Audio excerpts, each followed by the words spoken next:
Non. Si d'ici 3 jours, je ne reçois pas de vous une réponse différente, je confierai l'affaire à mon avocat. Vous avez l'air d'en douter, je l'ai déjà consulté. Je porterai plainte contre vous pour rupture de promesse de mariage. Voilà une bien curieuse façon de rappeler à la vie un amour défunt. Ne plaisantez pas, je suis terriblement sérieuse. Alors parlons sérieusement. Et cessez de brandir des menaces folles comme une serveuse de bar qui veut se venger. Franchement, vous seriez disposé à épouser un homme qui, après le mariage, vous ferait sentir tous les jours qu'il ne vous aime pas? Qu'il ne fait qu'obéir à un chantage? Ne vous occupez pas de mes dispositions, je m'en charge toute seule. Voyons plutôt à quelle conclusion vous pouvez arriver de votre côté. Je me demande ce que vous préférez, au fond. Que je capitule et que je vous épouse dans des conditions sordides, ou que vous ayez le plaisir de me traîner devant le tribunal, sans parler des dommages intérêts. J'ai l'impression que cette solution vous plaît mieux que la première. Si je vous épousais, qu'est-ce que vous auriez au fond? Une alliance en or à 10 shillings, et c'est tout. Vous n'avez pas la prétention de penser qu'une fois marié, je ferai ma vie avec vous. Ça a toujours été mon rêve, ça l'est encore. Je veux faire ma vie avec vous, Herbert Dodd. Souvenez-vous-en, mon chéri. Souvenez-vous-en.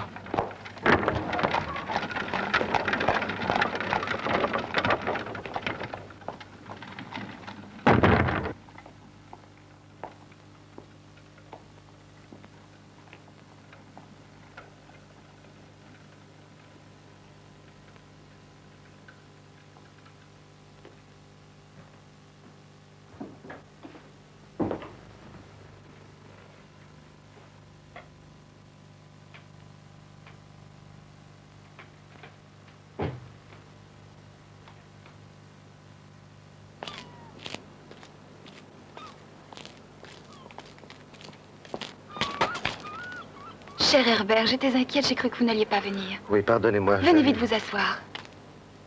D'un peu plus, nous allions rater le coucher de soleil. Je crois qu'il n'y a que nous deux à Properly qui aimions les couchers de soleil. Vous depuis longtemps, sans doute. Et moi parce que vous me les avez fait découvrir. Qui d'autre va jusqu'au bout de la digue? Si nous n'étions pas là, le pauvre soleil serait obligé de se coucher tout seul.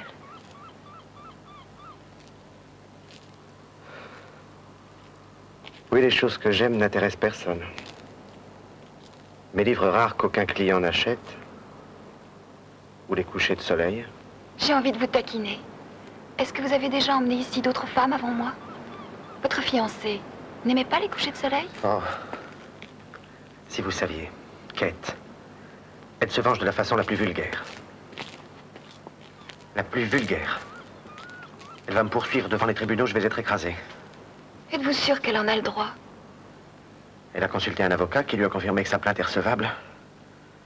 Elle vient de me lancer un ultimatum. J'ai 3 jours pour me décider, le mariage ou le tribunal. Mais c'est monstrueux. Oh, si elle entreprend un procès, c'est qu'elle est sûre de le gagner. C'est tout à fait elle, ça. Son indélicatesse, son esprit autoritaire, son absence totale de scrupules. Si vous saviez comme elle est maligne. Comment croyez-vous qu'elle m'a empaumé?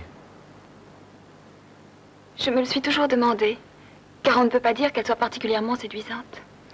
Quand je l'ai connue, elle était gouvernante de jeunes enfants, dans une bonne famille. Elle est entrée dans ma boutique pour acheter des livres scolaires. Puis elle s'est mise à bavarder, comme font beaucoup de clients. Elle machine n'importe quoi pour arriver à ce qu'elle veut. Et comme elle n'espérait pas me séduire par sa distinction, elle a joué les intellectuels et j'ai marché. D'autres femmes m'ont aimé.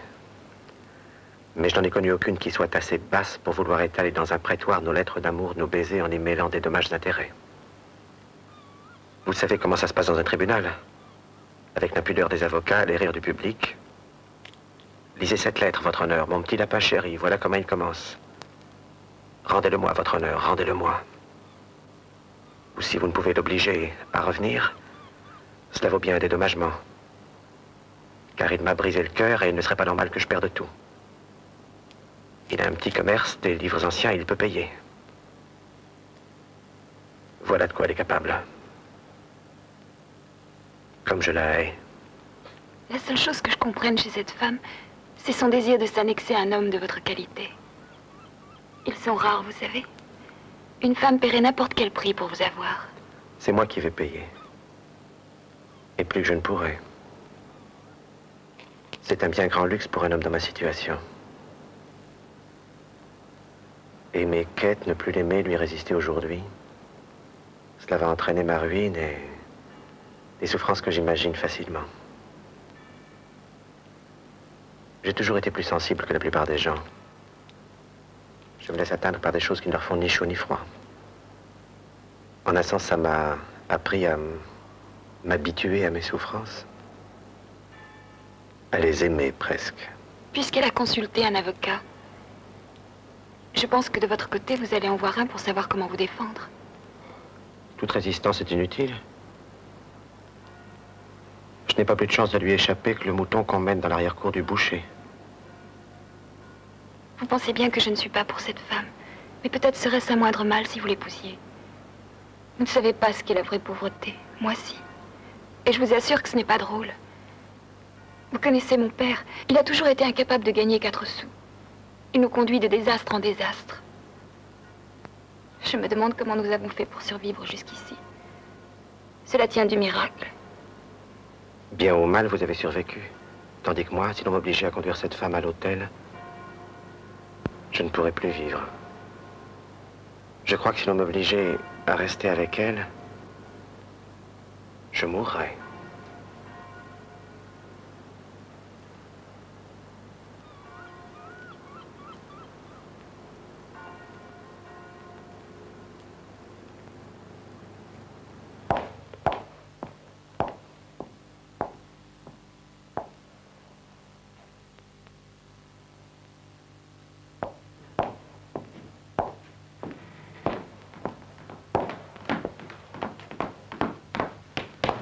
C'est vous. Qui croyez-vous que c'était? Il y a bien longtemps qu'il ne vient plus de clients chez vous. Si vous êtes venu. Vous aviez espéré que j'allais vous faire grâce? Oh non. Je savais bien qu'au bout de 3 jours, vous viendriez me demander la réponse. Non. Je ne vous la demande même pas car je la connais. Et l'entendre de votre bouche ne serait qu'une affreuse blessure de plus. Mais j'ai un arrangement à vous proposer. Un arrangement? Vous ne faites que parler de votre liberté. C'est un langage de prisonnier. Bon. Que fait un prisonnier pour acheter sa liberté? Il paye une rançon. Je veux bien vous faire grâce du scandale, du procès public, du déshonneur, si vous me payez une rançon. En argent? 400 livres. 400 livres? Mon avocat est formel, n'importe quel juge vous infligera au moins 600 livres à payer comptant. N'oubliez pas que je détiens vos lettres d'amour, de promesses. Votre fameuse lettre de dérobade, devant un tribunal, c'est de l'or. Et oui, mon pauvre ami, votre littérature vaut plus cher que la plus précieuse édition originale qui soit jamais passée dans votre boutique. En outre, moi, je suis capable de vous accorder un délai de 4 ans. Voici les papiers à ordre. Vous n'avez qu'à signer.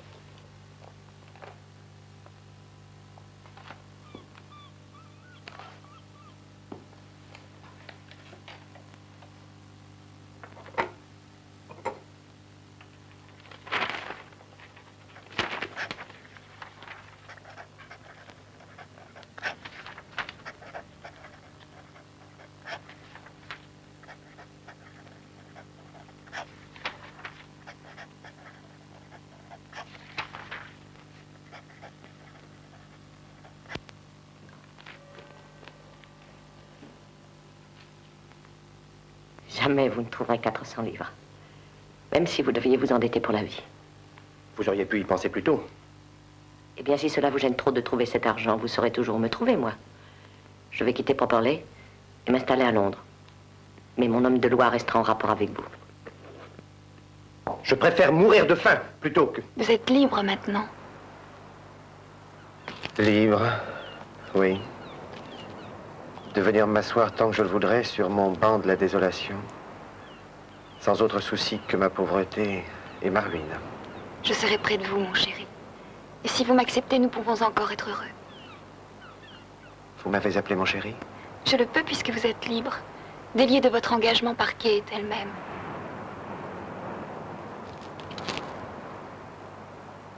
Je suis heureuse d'être dans ta vie. Aussi dure soit-elle et quel que soit le moment où j'y entre. Un bien mauvais moment, Nan chérie. Nous allons être condamnés à mourir de faim, n'est-ce pas? Même en mettant tes chaussures au mont-de-piété, tu n'arriveras jamais à payer cette terrible dette.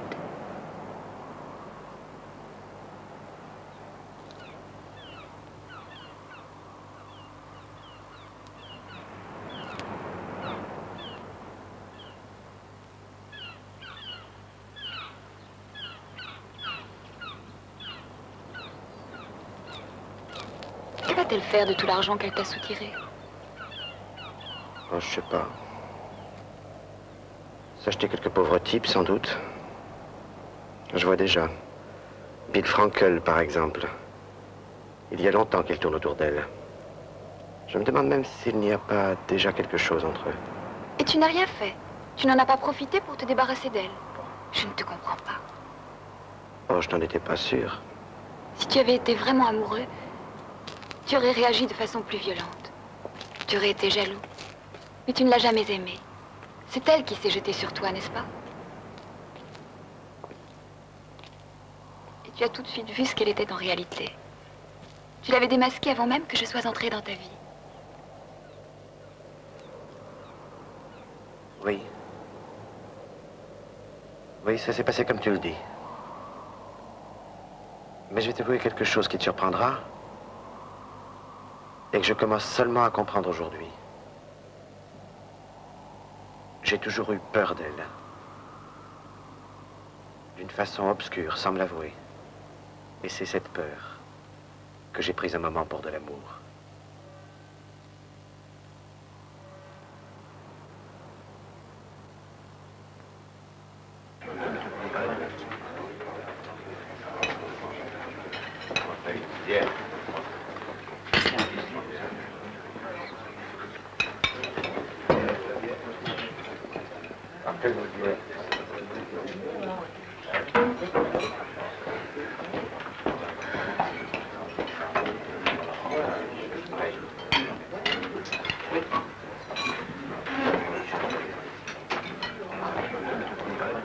Permettez-vous de m'asseoir, j'ai un conseil à vous demander.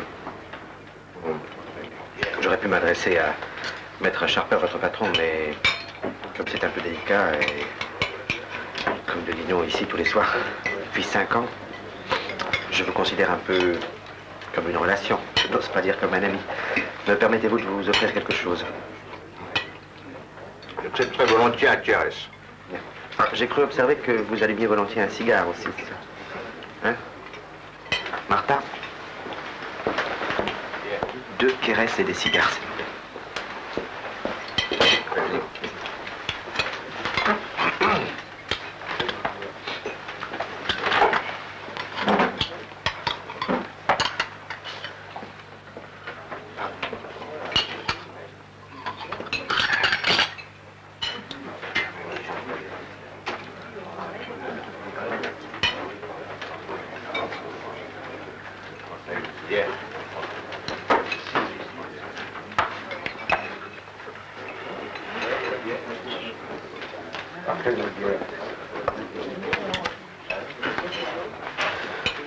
Voilà.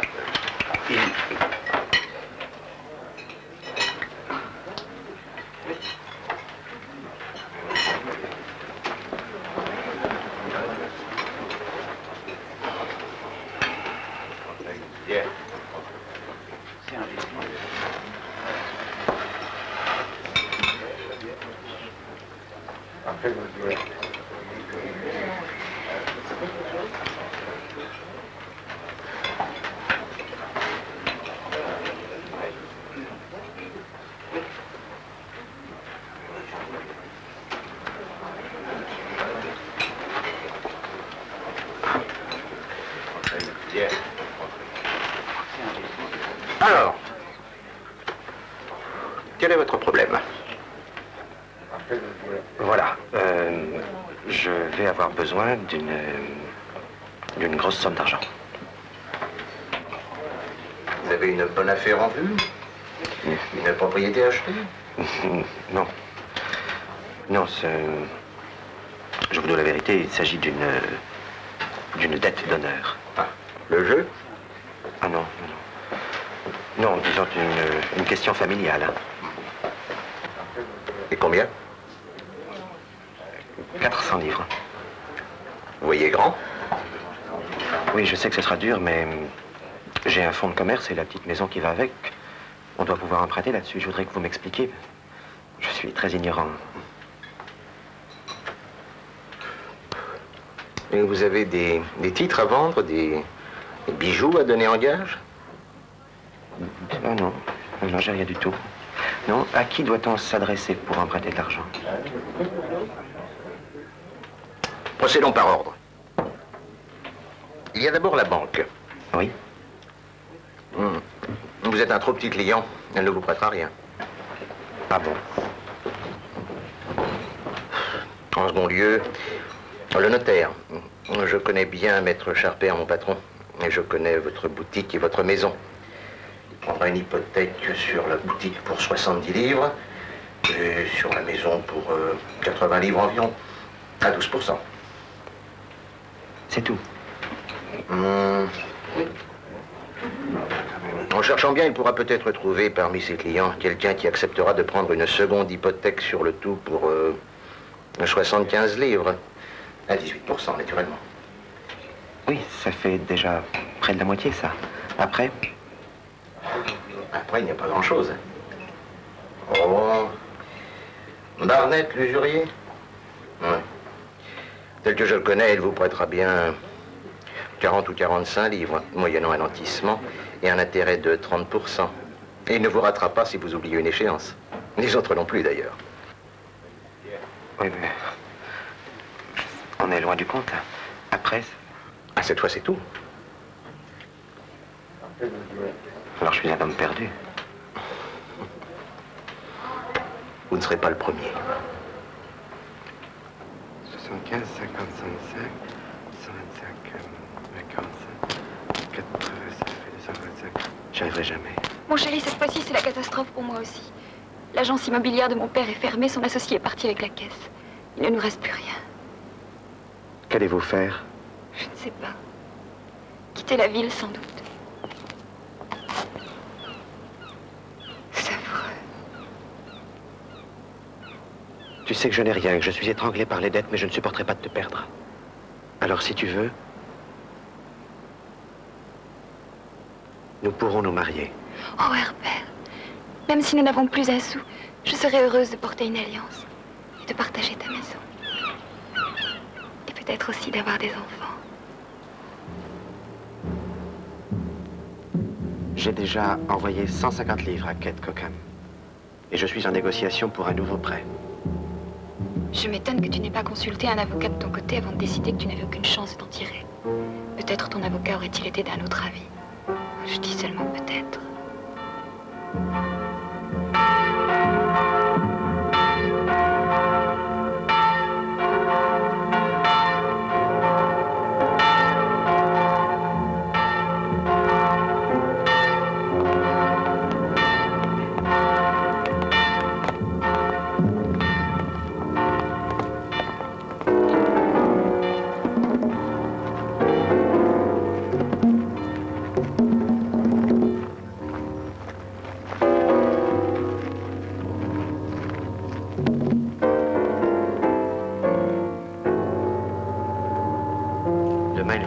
Échéance. Il faut que je donne 50 livres à l'homme de loi de Kate. Mais cette fois-ci, c'est impossible.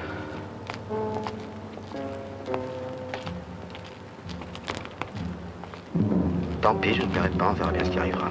Et les autres échéances, les traites, les intérêts, comment allons-nous faire? Dire que tu n'as jamais voulu consulter un avocat. Dire que tu n'as jamais vérifié si elle pouvait vraiment quelque chose contre toi. Tu as beau faire et refaire ta vitrine, ton commerce est en train de s'écrouler. Nous n'avons même plus d'argent pour soigner notre fils.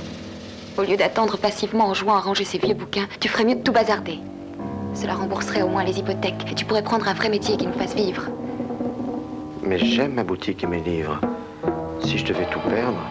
Tu perdras tout. Et cela t'étonnera toujours. J'aurais tellement voulu être comme tout le monde. Pouvoir m'amuser un peu. Ne pas avoir que des soucis. Tu as fait une bêtise un jour. Et une bêtise, ce n'est pas un simple mot. C'est une chose que l'on paie pendant des années et des années.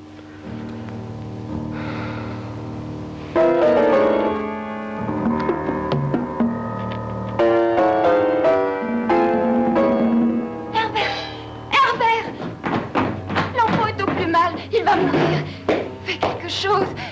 quelque chose!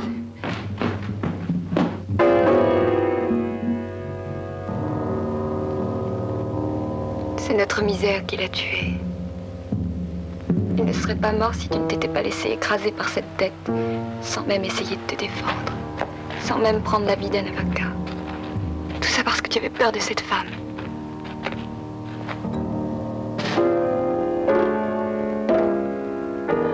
Ne désespère pas, ma chérie. Tout va s'arranger.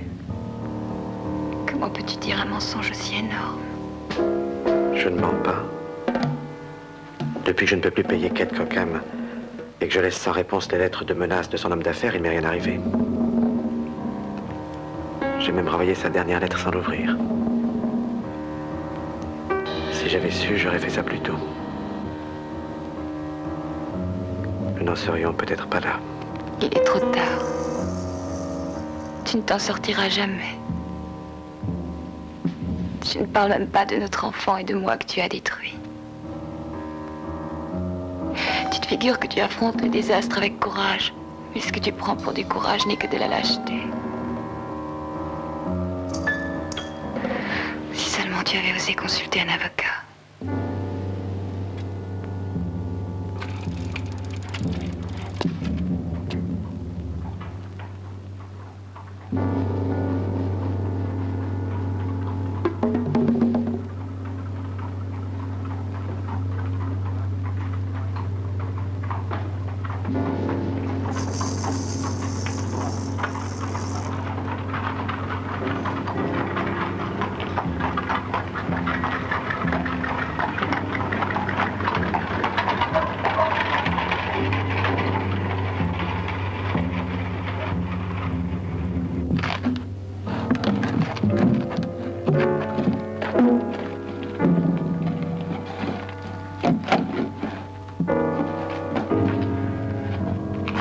Monsieur.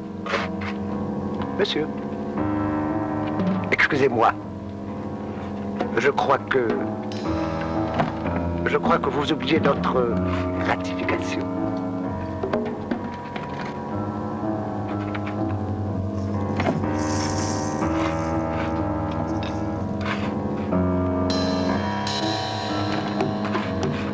C'est tout? Pardonnez-moi, c'est tout ce que j'ai.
Vous me connaissez pas?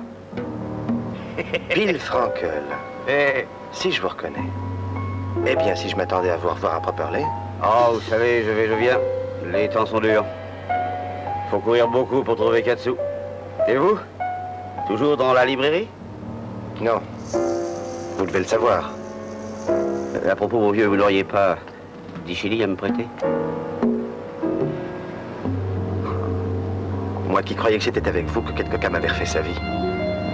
C'était avec vous qu'elle dépensait mon argent. Kate Cookham. Oh, oh. Je voudrais bien savoir ce qui est devenu, tiens. Ça fait des années que j'ai pas entendu parler d'elle. Oh, oh. Sympa, ça. Sympa, c'est... Alors, vous avez pas des shillings, hein? Eh ben, tant pis. Merci, hein. Et alors, une autre fois, peut-être, hein? Oh, oh. Kate Cookham. Oh, oh.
Je m'en irai si vous le désirez. Maintenant que vous savez que je suis revenue,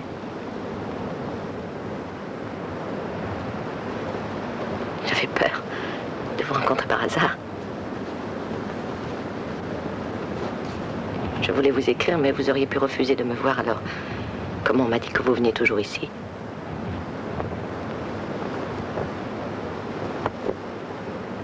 Je ferai ce que vous voulez.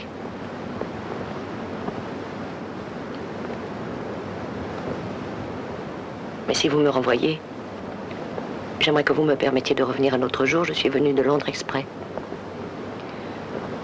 Je vais prolonger mon séjour. Je suis patiente. Je veux vous laisser du temps. Puis-je vous dire qu'il s'agit d'une chose importante? Est-ce que vous pouvez vous habituer à cette idée? Quelle idée? Mon besoin de vous voir. Ça m'est égal. C'est étrange de retrouver ce pays après tant d'années, rien n'a changé. La ville donne cette impression. Mais en fait, elle est en pleine décadence. Ah, vraiment? Ce n'est plus la station distinguée que vous avez connue avec les officiers en retraite et les membres du clergé, tous ces gens chics. La dernière saison a été lamentable. Vous avez eu beau temps, au moins? Non, désastreux. On ne sait pas pourquoi, mais il y a beaucoup de tempêtes depuis quelques années. Vous disiez que nos estimants distingués ont disparu? Oui. Et le conseil municipal a perdu la tête. Il a décidé de remplacer la qualité par la quantité. Il a pris des mesures pour attirer des touristes de bas étage. Les hôtels, les pensions sont remplis d'une foule, d'une vulgarité. Je ne m'en suis pas rendu compte parce que je suis descendue au Royal. Le bon vieux Royal. Au Royal? C'est drôle. Pourquoi? Ça m'a toujours paru tellement aristocratique. Personnellement, je n'y ai jamais mis les pieds. Si, une fois. Pour livrer une édition rare de Milton à une lady. Et j'étais presque intimidé. Les spectacles aussi ne sont plus ce qu'ils étaient. J'ai entendu dire que le théâtre bijou périclite complètement. Je me demande si vous m'accorderez la faveur de venir prendre le thé demain dimanche à 5 heures. J'ai lu quelque part que prendre le thé à 5 heures était la nouvelle mode dans le monde. Si vous êtes libre, je vous attends au Royal. Vous le savez sans doute, j'ai renoncé depuis longtemps à ma petite affaire de librairie. Je vous laisse décider. Je sais que j'ai besoin encore une grosse somme d'argent. Si vous désirez me voir pour ça, je ne pourrai jamais vous la payer. Jamais. Il faut que vous réfléchissiez. Prenez tout votre temps. Je serai au Royal. Êtes-vous marié? Oh non, je ne suis pas mariée.